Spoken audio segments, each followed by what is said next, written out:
안녕하세요. 저는 처제와 함께 살고 있는 50대 남자입니다. 어쩌다 처제와 이렇게 함께 살게 되었는지 궁금하신 분들이 많을 것 같습네요. 처음부터 처제와 같이 살게 된 것은 아니었고, 그 전까지는 집사람과 함께 둘이 알콩달콩 살아가고 있었습니다. 저와 집사람은 대학생 때 처음 서로를 알게 되었고, 그때 당시 저는 재수생이었습니다. 공부를 못했다기보다 집에 좋지 않은 일이 있어서 그 당시 대학교를 꿈도 꾸지 못했죠. 아버지의 사업이 넘어가서 빚쟁이들에게 쫓겨다니느라 집을 계속해서 바꿔서 도망다니기 바빴었습니다.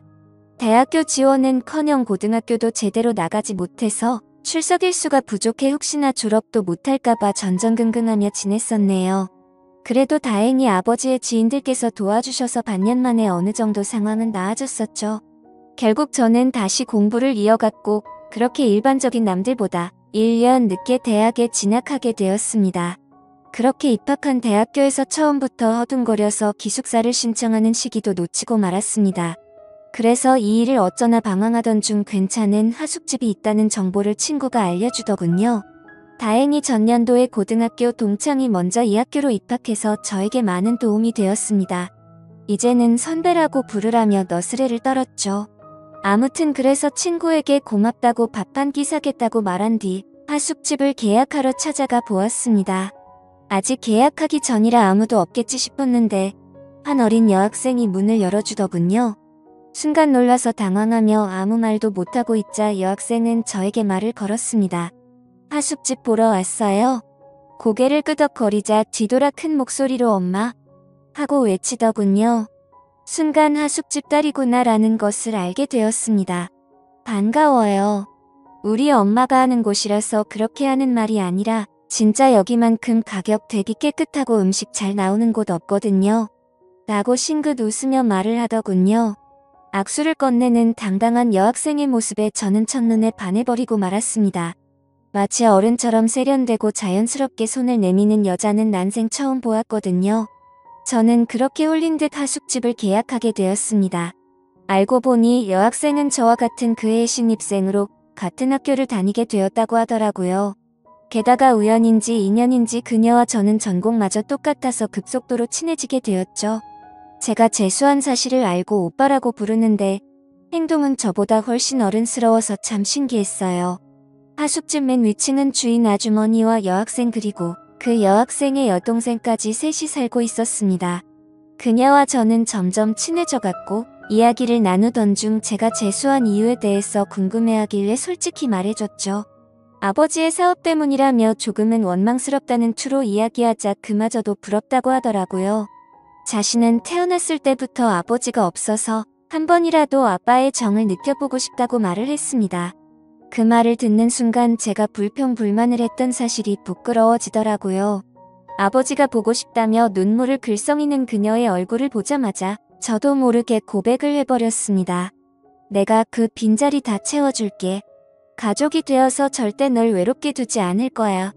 말해놓고도 제가 무슨 소리를 한 건지 제 스스로도 깜짝 놀라서 얼굴이 빨개졌습니다. 그런 저를 빤히 보더니 귀엽다는 듯 오히려 제 머리를 쓰다듬으며 말하더군요. 앞으로 얼마나 잘하나 지켜볼 테니 한번 노력해봐요. 그녀의 말에 그게 대체 무슨 뜻이냐고 수락인지 거절인지 다시 한번 물어봤죠. 여유있게 웃으면서 맞춰보라는 그녀와 허둥지둥대며 새빨개진 저는 그날 연인이 되었습니다. 그녀가 바로 지금의 집사람이죠. 그때 당시의 처제는 나이가 너무 어려서 생각이 잘 나지 않습니다. 기억을 더듬어 보면 늘 하숙집 아주머니 앞치마 끝자락을 꼭 잡고 서 있던 것 같아요. 제법 나이 차이가 나는 두 자매였죠. 집사람이 20살일 때 처제는 6살이었습니다. 아버지가 일찍 돌아가셨는데 처제는 어떻게 존재하는지 묻고 싶었지만 그 당시에는 왠지 물어보면 안 될 것 같아서 물을 수 없었어요. 장모님께서 잠시 만나셨던 남자에게서 생긴 아이라는 건 나중에 알게 된 사실이었습니다. 그러나 처제가 태어날 때쯤 이미 헤어지고 연락이 되지 않아서 장모님께서 혼자 키우셨다고 하더군요. 그런 처제에게 저는 오빠이자 삼촌 그리고 아버지 같은 사람이었습니다. 두 자매는 아버지 없이 살아와서 그런지 무척 정에 목말라 있었어요. 그래서인지 저를 참 잘 따랐습니다. 저도 그런 그녀들을 보면 안쓰러워서 한없이 잘해주고 싶더라고요. 아무튼 1년 동안 예쁜 사랑을 키워가던 중 저는 대학 1학년을 마친 후 군대를 가게 되었습니다. 울먹이는 그녀에게 기다리기 힘들면 그냥 다른 남자 만나도 된다고 했지만 고개를 가로저으며 꼭 기다릴 거라고 하더군요. 솔직히 저는 기대하지 않았습니다. 제 주변에도 군대를 가면 99% 고무신을 거꾸로 신는다는 이야기밖에 없었기 때문에 진작부터 마음을 비우게 되더라고요. 기다리면 고맙지만 그렇지 않더라도 원망하지 않겠다는 마음이었죠. 그래서 첫 번째 휴가를 나왔을 때 그녀에게 연락이 오지 않았어도 조금은 서운할 뿐 그럴 수 있다고 생각했습니다. 하숙집을 찾아가 볼까 생각도 했지만 괜히 미련 떠는 것을 보여주고 싶지 않아서 그냥 복귀를 했습니다. 두 번째 휴가를 나왔을 때에도 깜깜무소식이었습니다. 저는 그래서 이제 아예 끝났구나 싶었죠. 그러던 어느 날 부대로 누군가 면회를 왔다고 하는 것입니다. 혹시 그녀일까 싶어서 서둘러 갔더니 그곳에는 전혀 예상치 못했던 여자가 앉아 있었습니다. 바로 장모님이었죠.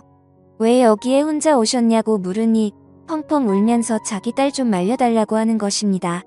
그래서 저는 영문도 모른 채 어리둥절할 뿐이었죠. 정황상 제가 차인 건데 대체 뭘 말려달라는 건지 모르겠다고 하자 제 가슴을 치시며 화를 내셨습니다. 너 때문에 내 딸이 임신했다고. 자신과 똑같은 길을 걷게 하고 싶지 않았는데 이놈의 팔자가 어찌나 사나운 건지 라면서 말하시더라고요.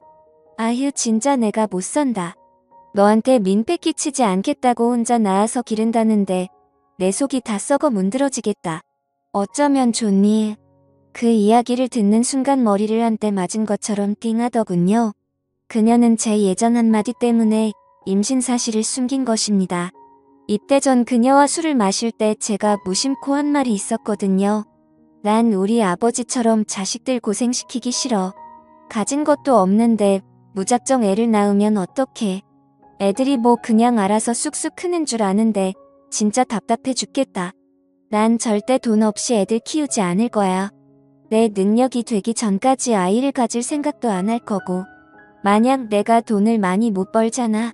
난 그럼 아이를 갖지 않을 거야. 제가 술 기운에 짓거린 그 말들 때문에 저에게 임신 사실을 알리지도 못하고 혼자 전전긍긍하다가 숨어버린 것이었죠. 저는 너무 미안해서 눈물이 흘렀습니다. 미련한 저 때문에 마음고생을 시켜서 정말 속상했습니다. 그 다음 휴가를 나가자마자 그녀를 찾아가서 무릎을 꿇었습니다. 어느덧 봉근 나온 배를 황급히 감추며 당황해하더군요. 너에게 불안감을 줘서 너무 미안해. 우리 결혼하자. 지금처럼 마음 아픈 일 한평생 없도록 노력할게. 정말 잘할게. 제 고백에 그녀는 아무 대답도 않고 가만히 눈을 감고 서 있다가 고개를 끄덕였습니다. 그렇게 저는 아빠가 되었고 남편이 되었습니다. 저의 부모님은 저를 크게 혼을 낼 줄 알았는데 기왕 이렇게 된 거 어떻게 하냐며 남자답게 책임지라고 하시더군요. 다행히 반대하는 사람 없이 행복하게 우리는 결혼할 수 있었습니다. 군인일 때 결혼식을 올리기도 조금은 애매해서 제대를 한 후 진행하기로 했습니다. 집사람도 배가 점점 불러와서 차라리 아이를 낳고 웨딩드레스를 입고 싶다며 그때 가서 식을 올리는 게 좋다고 하더군요. 휴가 나온 날 혼인신고를 미리 하러 동사무소에 가는데 참 기분이 싱숭생숭했습니다. 내가 유부남이라니. 곧 우리를 쏙 닮은 아이가 생긴다니 정말 믿겨지지 않았죠. 무사히 출산을 하고 휴가 때마다 거가는 아이의 모습을 보며 혼자 육아를 담당하는 집사람에게 참 미안하고 고마웠습니다. 장모님도 많이 도와주셔서 다행이라고 생각이 들었어요. 이제 막 초등학교에 올라간 처제는 마치 자신의 동생이 생긴 것 같다며 좋아했죠. 언니이자 이모가 된 처제는 어린 나이에도 스스로 나서서 분유도 먹이고 기저귀도 갈아주는 등 그 나이대의 아이들과 달리 기특한 모습을 보였습니다. 제대 후 우리 둘 다 아직 학생의 신분이라서 졸업 전까지 장모님네 하숙집에서 신세를 지기로 했어요. 대신 제 방은 예전 그 하숙생들의 방이 아닌 맨 위층 집사람의 방에서 같이 지낼 수 있었습니다. 변변찮은 신혼집 하나 마련하지 못해서 미안하다며 취직하자마자 제일 먼저 집을 마련하자고 집사람과 굳게 다짐했습니다. 전 그렇게 졸업을 하고 취직을 했습니다. 처음엔 작은 원룸을 얻어 월세부터 시작했어요. 그 뒤로는 알뜰살뜰 저축을 해서 투룸으로 옮겼고 몇 년 후에는 전세금을 모을 수 있었습니다. 만약 서울이면 엄두도 못 냈을 텐데 지방 도시라서 그나마 가능했던 것 같네요. 그렇게 알콩달콩 살아가고 있을 무렵 불행의 시작을 알리는 전화벨이 울렸습니다. 웬만하면 근무 시간에 전화를 잘하지 않는 집사람인데 대체 무슨 일이지 싶어서 전화를 받았습니다. 아내는 울먹이는 목소리로 장모님께서 쓰러지셨다고 하는 것입니다. 지금 구급차로 이동 중인데 너무 무섭다며 와줄 수 있냐고 하더군요. 저는 곧바로 병원으로 달려갔습니다. 그곳에서는 우리 딸과 처제를 부둥켜 안고 울고 있는 집사람이 있었죠. 그날 그렇게 허망하게 장모님께서는 갑작스러운 심근경색으로 세상을 떠나셨습니다. 몇 명 오지 않는 장례식에서 집사람은 숨 넘어가듯 울다가 몇 번이나 혼절했는지 모릅니다. 아버지 없이 자라서 20대의 어머니까지 잃는 슬픔은 감히 제가 헤아리지 못할 정도였죠. 안타까운 그 모습을 보며 저는 우리 집사람과 우리 딸 그리고 처제까지 내 손으로 지켜야 한다고 결심했습니다. 이후 집사람도 결심한 듯 자신도 일을 하겠다고 하더군요. 4명의 식구가 먹고 살려면 할 수 없다면서 말이죠. 처제도 일찍부터 철이 들어서 학교를 마치고 집에 와서 딸을 봐주겠다고 했습니다. 집사람은 대학교를 겨우 졸업했지만 임신과 출산을 하느라 학점이 그리 좋지 못했고 졸업 후 취업 활동도 없었기 때문에 평범한 회사에 들어가긴 무리였습니다. 하는 수 없이 다른 일을 알아보게 되었죠.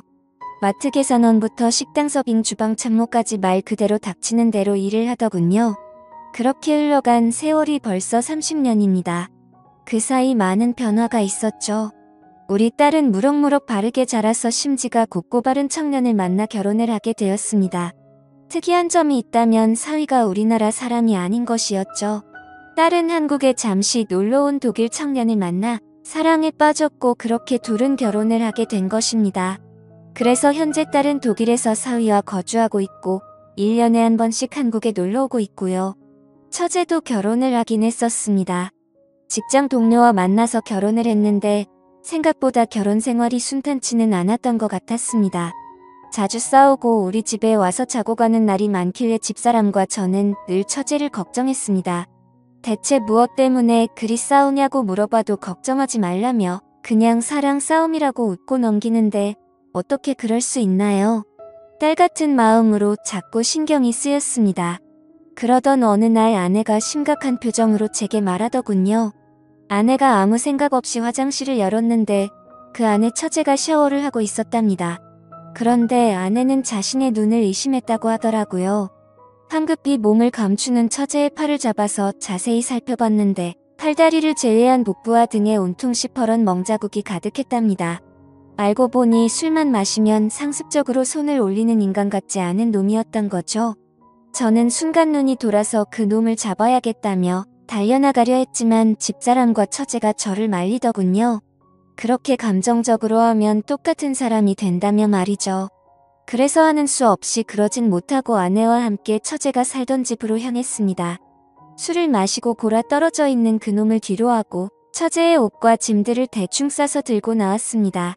변호사 비용은 얼마든지 대줄 테니 지금 당장 방원 가서 진단서를 대고 이혼할 준비를 하라고 했습니다. 그렇게 그날 이후 처제는 이혼을 준비하게 되었던 거죠. 처제에게 왜 진작 이혼하지 않고 있었냐 물어보니 이혼하면 갈 곳이 없는데 어릴 적 신세를 졌었던 우리 집에 또다시 신세를 지고 싶지 않았다고 합니다. 미안해서 차마 그럴 수 없다고 하더군요. 무슨 소리냐며 우린 가족이니 절대 그런 걸로 기죽지 말고 불편하게 생각하지 말라고 다독였습니다. 그렇게 처제의 이혼은 마무리되었고 우리 셋은 한 집에 살게 되었네요. 그놈과 헤어지기 전부터 마음고생이 심했는지 갈수록 말라가는 처제가 안쓰러웠습니다. 같이 살게 되었으니 맛있는 음식도 넉넉히 먹이며 건강을 되찾게 하고 싶었습니다. 그런데 자꾸 식욕이 없다며 음식을 잘 먹지도 않더군요. 워낙 어릴 적부터 소화를 잘 못 시켰던 처제라서 스트레스 때문에 그런가 보다 생각을 했습니다. 그러던 어느 날 화장실만 갔다 하면 남몰래 구토를 하는 모습을 보게 되었고 사태의 심각성을 깨닫게 되었습니다. 혹시 섭식장애인가 싶어서 병원에 데려갔는데 의사는 고개를 갸우뚱하며 더 큰 병원에서 검사를 받자고 하더군요. 처제는 별일 아닐 거라고 했지만 저는 겁이 덜컥 났습니다. 바로 다음날 대학병원에 가서 검사를 받았고 결과를 받아든 순간 모두가 좌절에 빠지고 말았습니다. 처제는 위암 말기였던 거죠. 왜 진작 병원에 오지 않았냐는 의사의 말에 가족 모두 아무 말도 할 수 없었습니다. 다행히 암세포가 복강 안에만 퍼져서 수술이 가능하다고 하더군요. 먼저 항암 치료로 종양의 크기를 줄이고 수술을 진행한 뒤 다시 항암제를 투여하기로 했습니다. 남몰래 토하던 처제는 이제 하루에도 몇 번씩 구토를 하기 시작하더라고요. 밀려오는 고통과 구역질을 참지 못하고 침대에서 일어나지도 못한 채 구토를 하는 처제의 모습에 정말 너무나도 가슴이 아팠습니다. 낮에는 집사람이 병간호를 하고 밤에는 제가 자리를 지켰습니다. 하루에도 몇 번씩 침대 시트를 전부 빨아야 하는 상황이었지만 어떻게든 희망을 버리지 않고 간호를 했죠. 대부분의 말기 환자가 1년 내에 사망한다고 하더군요. 그 말을 듣고 1년이 가까워질수록 하루하루 아침마다 살아있는 것에 감사드리고 지냈습니다. 그래서 어떻게 됐냐고요? 그렇게 감사하며 지낸 지 올해로 3년째입니다. 병원에서는 가족의 힘이라고 기적이라고 봐도 좋다고 하더군요. 하지만 5년 생존율은 5%도 안 된다고 하니 안심하지 말고 매일같이 최선을 다해서 돌보고 있습니다. 남들이 들으면 왜 그렇게 최선을 다하냐고 묻더군요. 글쎄요. 어린 나이에 투병 생활을 하는 것이 안쓰러운 것도 있고 타국에 있는 딸과 겹쳐 보여서 그런 것도 있는 것 같습니다. 어찌 보면 내 딸보다 더 오랫동안 함께한 처제이니 그럴 수도 있겠더군요. 힘들지 않냐고 묻는 분들도 주변에 많지만 저는 딱히 힘들다고 생각하지 않습니다. 초반에는 조금 힘이 들기도 했지만 이제는 익숙해서 아침에 이를 닦고 밤에 이부자리를 펴듯이 하나의 습관이 된 것 같습니다. 제가 바라는 점은 딱 한 가지입니다. 하루라도 빨리 처제가 완치되는 것이죠. 완치까지는 아니더라도 더 이상 전이가 되지 않길 바랄 뿐입니다. 그래야 우리 집사람도 웃을 수 있고 저도 웃을 수 있으니까요. 저희 가족과 같은 가족분들 모두 힘내시고 기운 내시길 바랍니다. 희망을 버리지 않는 한 행복은 항상 우리 곁에 있으니까요. 감사합니다.